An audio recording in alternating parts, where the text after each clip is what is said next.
Pull that ambulance over right now. I said pull over. I have a critical patient. Lights and sirens, cardiac emergency. I don't care what's in the back. You failed to yield. Stop now.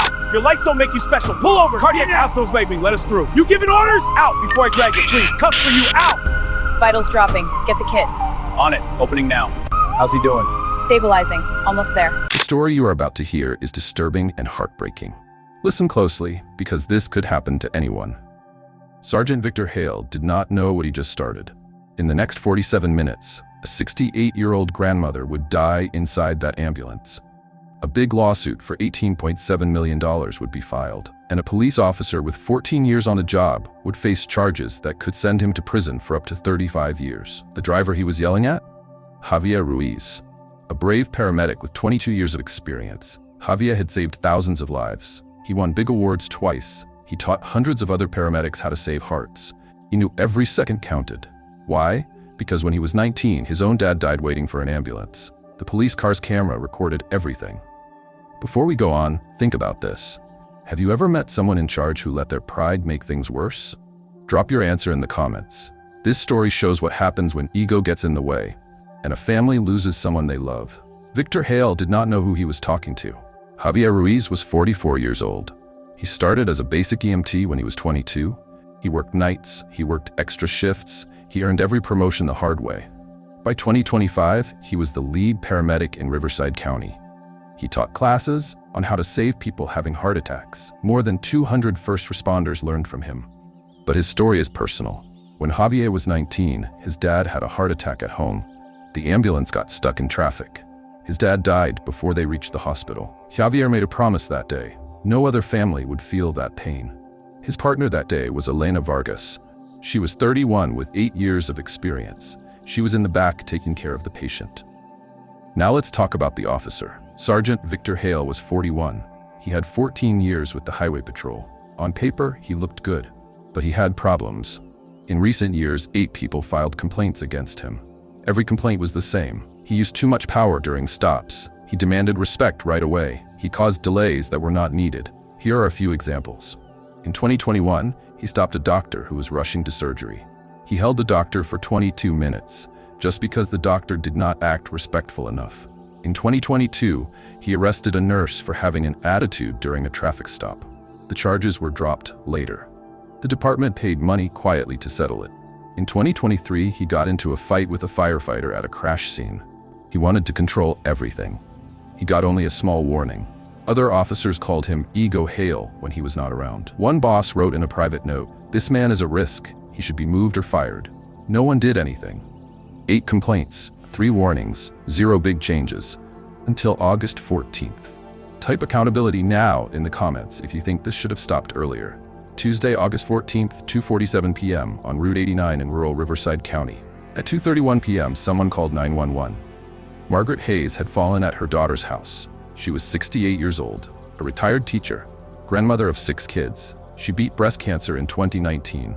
Now she was having a very bad heart attack. Javier and Elena got there at 2:38 p.m., only 7 minutes. Margaret was awake but getting worse fast. Elena put in an IV and checked her signs. It was clear. This was a major heart attack. They had to get her to the hospital right away.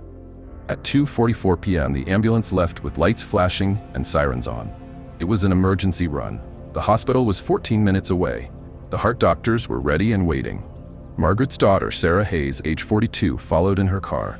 She was scared and praying. At 2:47 p.m., the ambulance passed a gas station. Sergeant Hale was parked there. He was not on a call. He said the ambulance cut him off. He turned on his lights and followed for more than a mile. Javier pulled over. He thought he could explain quickly. He was wrong. Hale walked up to the driver's window. His hand was near his belt. "Step out of the vehicle." "Sir, we have a heart patient. She is getting worse fast." "I don't care. You failed to yield." "Officer, we are the emergency vehicle.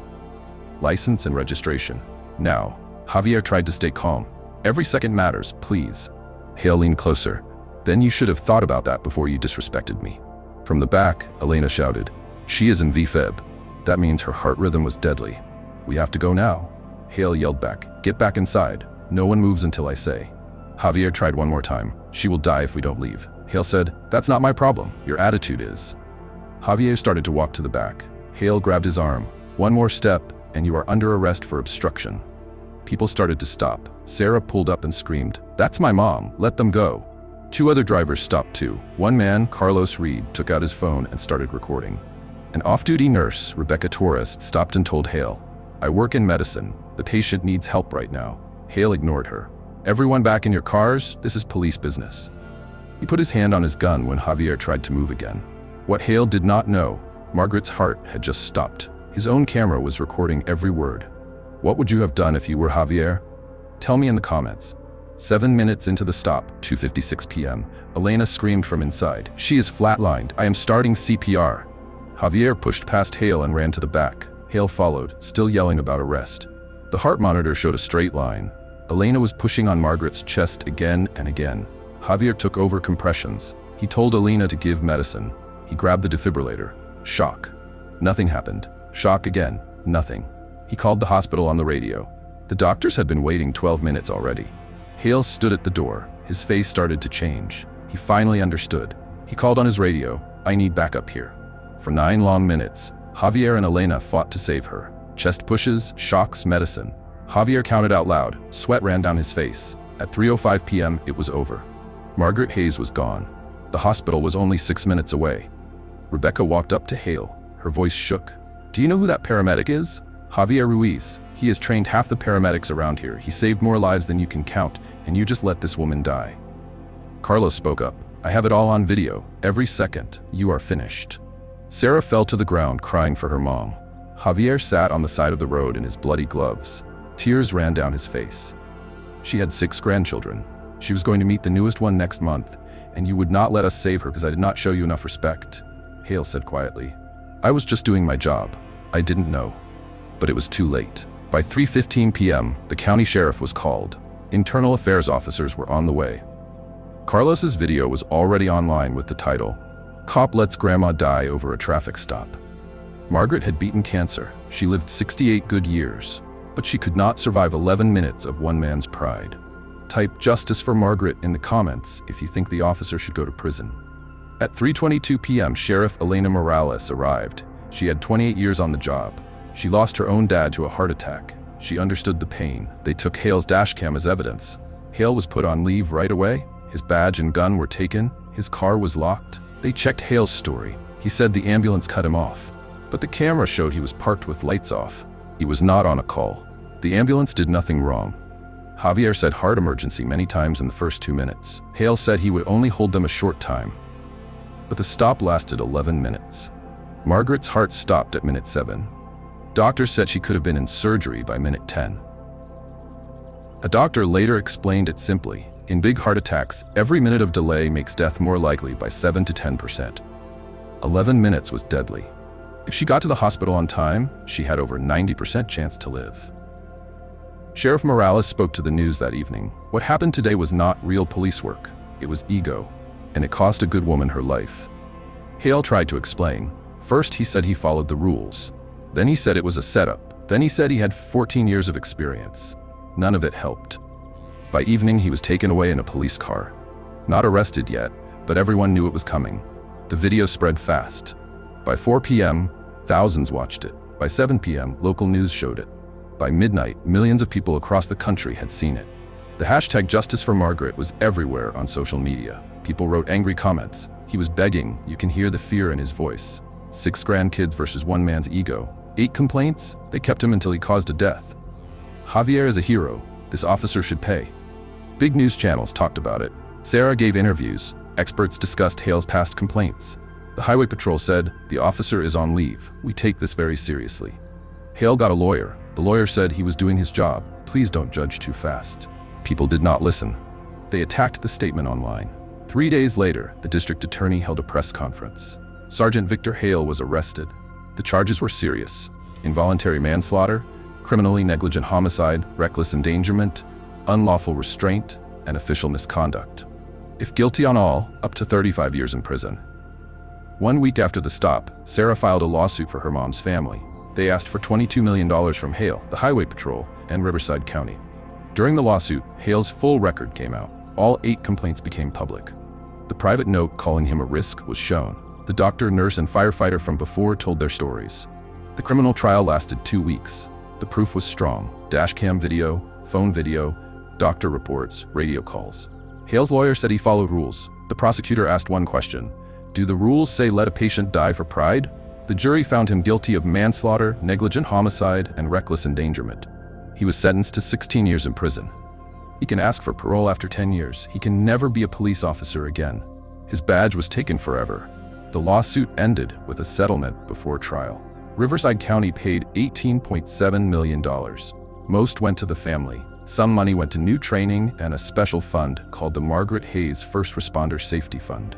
Hale lost his retirement pay. 3 bosses were moved to new jobs. The head of the highway patrol had to retire early. Hale never said sorry in public. He went to prison on March 15th. He will be in his late 50s when he can first ask to get out. Margaret would have turned 70 that same month. She was supposed to hug her grandkids, including the new baby she never met. 2 months after the trial, Javier stood at a microphone. Sarah stood next to him. Javier spoke slowly. His voice was heavy. I have been a paramedic for 22 years. I have seen people die. It never gets easy. But Margaret stays in my mind. I know I could have saved her with 6 more minutes. Alina and I did everything right. One man's ego changed that. He looked at the cameras. To every paramedic, nurse, EMT, and firefighter, your work matters. Don't let anyone stop you. Then to police officers, to the good ones, and I know most are good. Watch for ego in your team. It kills people. It killed Margaret. Sarah stepped forward. Her eyes were red. My mom taught kids to read for 40 years. She beat cancer. She was going to hold her newest grandbaby. That officer took it all away. I want her death to mean something. I want it to save the next mom or grandma. Javier finished. Margaret deserved those 6 minutes. I will spend the rest of my life making sure no one else loses theirs. This case showed bigger problems. Many paramedics say police stop them at least once. Studies showed delays over 5 minutes make heart attack deaths much higher. Hale had 8 complaints. Bosses knew he was trouble. Nothing happened until someone died. After this, Riverside County made all officers take classes on emergency vehicles. The state made a new law called Margaret's Law. It says blocking an ambulance on purpose is a serious crime. Other states are thinking about the same law. But there is still work to do. Bad officers can move to new departments. Most stories like this never get on the news. We need better ways to track complaints. We need stronger rules to protect people who save lives. So let me ask you, do we wait for the next grandmother to die? Do we let officers with many complaints stay on the road until they hurt someone? Or do we fix the system now, so training is better, complaints are taken seriously, and first responders can do their job? Comment below if you think blocking an ambulance should always be a felony crime. If stories like this matter to you, hit subscribe. We will keep telling them. We will keep asking for change. For paramedics, for patients, for families like the Hayes family. This is not just about one bad officer or one brave paramedic. It is about choosing lives over pride. The answer must be yes, we fix it. Margaret Hayes was a teacher, a survivor, a mom, a grandma. She was 6 minutes from help. She deserved better. We all deserve better.